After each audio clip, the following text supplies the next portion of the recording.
Hey pals, welcome back, or welcome if you're new here. Today I'm doing a bit of a different video. If you follow me on Twitter, you would have seen probably that I was talking about how I want to kind of steer my YouTube channel a little bit away from the booktube side.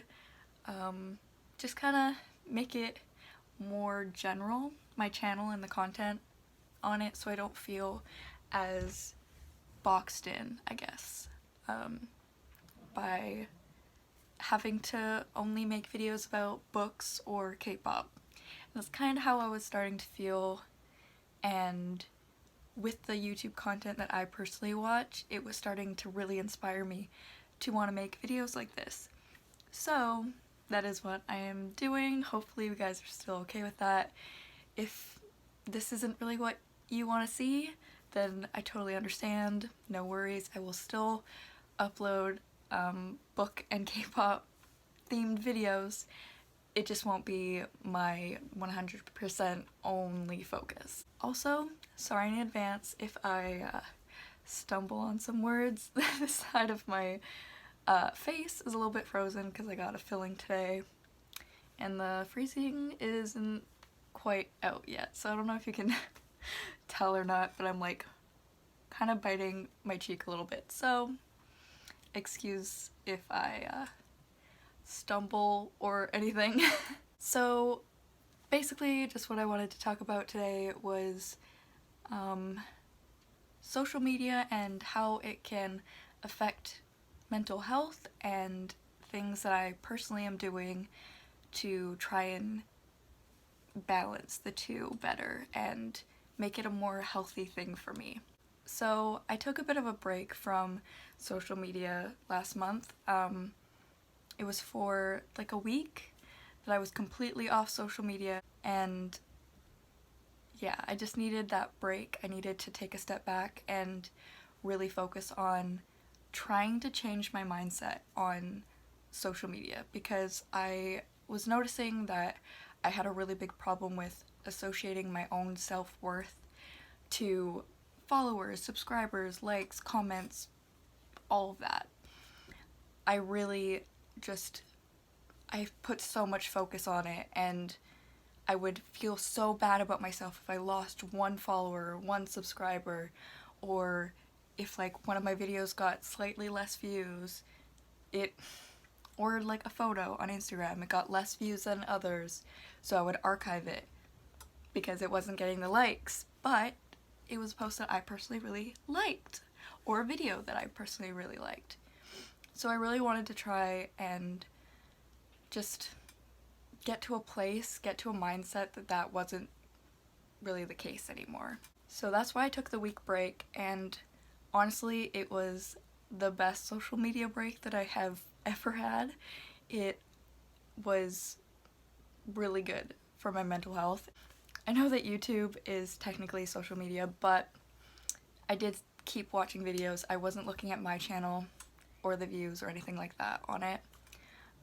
And I discovered the YouTuber Nicole Raffi. If you don't know her, I highly recommend you guys check her out. She is fantastic. I was binge watching her videos because she has a lot of videos talking about things like this. She has a whole video talking about social media and mental health and all that, and it was a really good thing for me to find in that break. It really helped me change my mindset on things and like make goals for how I'm going to move forward and how I am going to make it a more enjoyable thing for me, make it more healthy, make it not all-consuming like it was before. So I'm just gonna tell you guys some things that I did that I am currently noticing have really helped and have taken off that pressure that I felt a lot. So the first thing I did when I came back from the social media break was go through everyone I was following on Instagram and unfollowed anyone that I felt like when I saw their posts, I either just was like, I don't like this person, why am I following them, never liked their posts, nothing. Also unfollowed anyone that, like, if they came up on my feed, I'd be like, I don't even know who this is. Like, who are you? why did I follow you? Not really sure. Unfollowed those people. Unfollowed anyone that I felt myself really comparing myself to. This was mostly like influencers, celebrities, that kind of thing.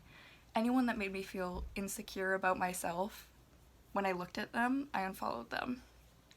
Also unfollowed anyone that I may have been friends with in the past, but just never talk to, never interact with.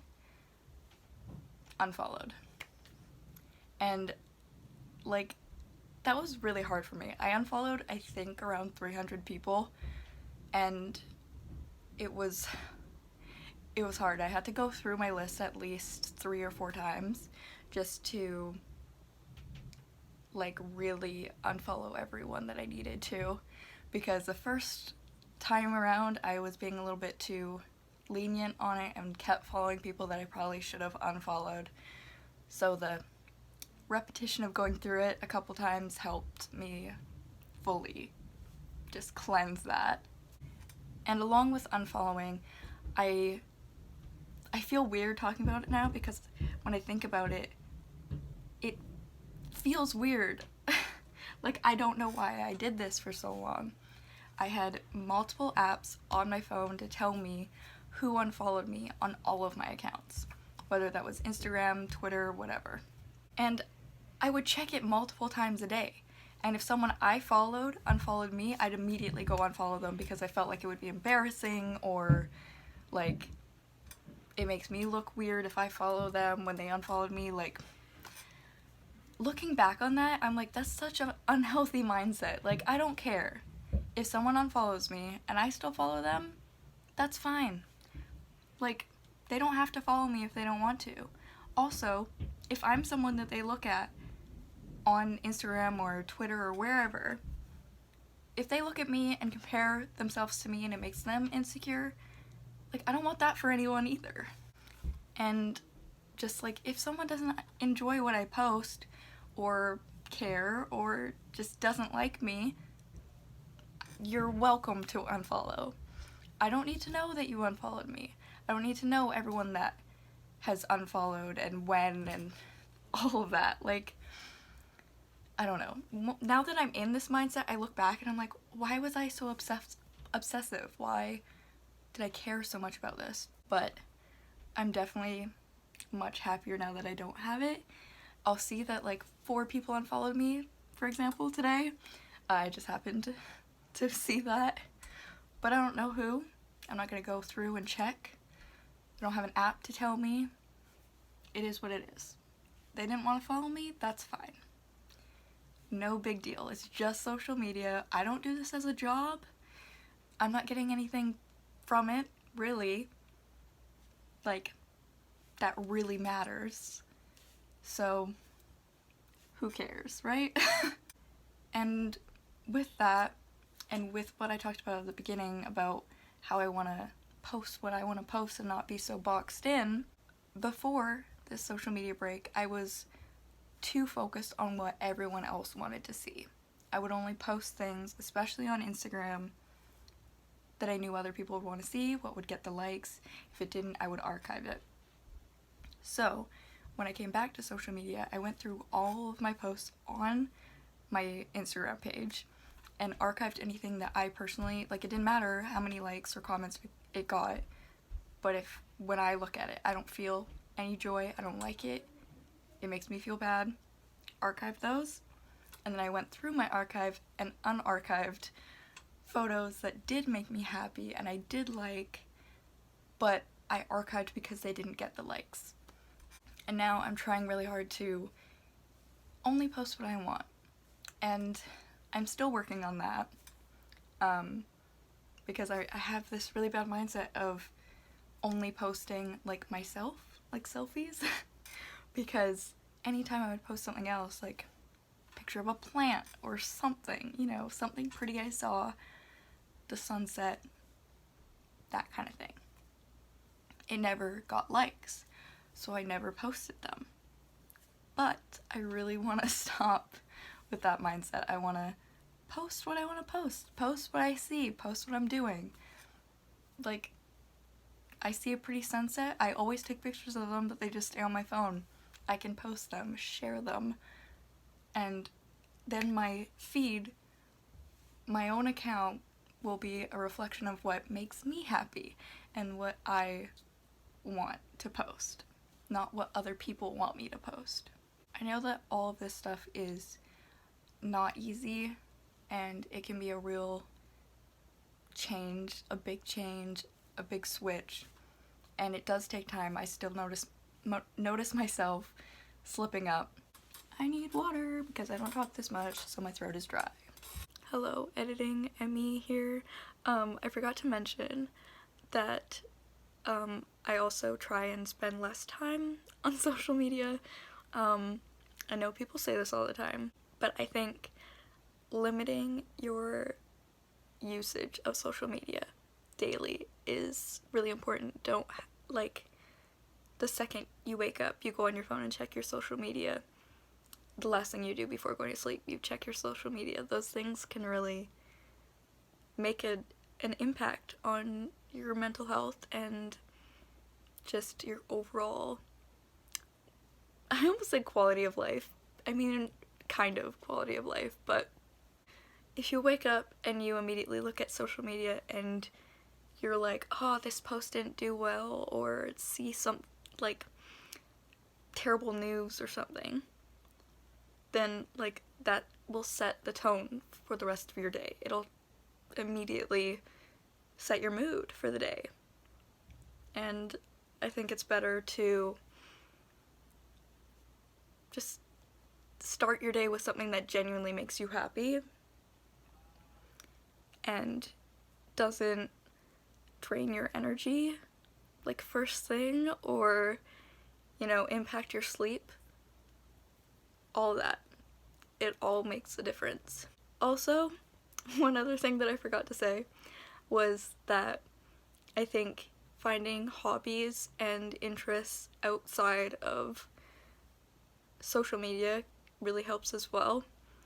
And, like, setting aside time for those things where you have your phone away.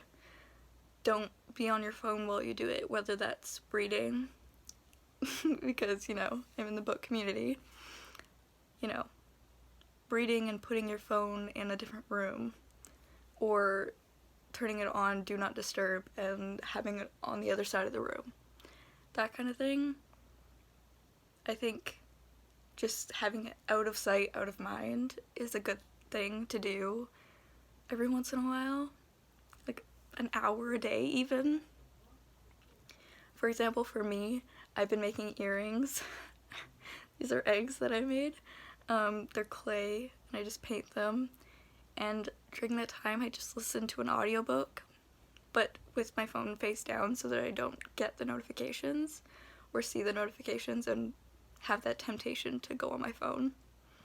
And it's genuinely really helped with managing my mental health and not feeling so dragged down by social media, and spending my energy on something that I genuinely really enjoy doing and have a tangible thing once I'm done. Like, I have earrings and I love them. Like, going out and wearing earrings and getting a compliment and being like, I made those. Like, that is such a good feeling, and I don't really get that kind of feeling online. So that's just another thing that I'm starting to do, and hope that it continues to help with dealing with mental health issues. So yeah, back to the other previous Emmy. Anyways, I think that's everything that I wanted to talk about. Hopefully you guys enjoyed this. Hopefully you took something from this and it can help. And yeah, hopefully I can do more videos like this, just talking about topics I care about. And yeah, see you guys in the next one.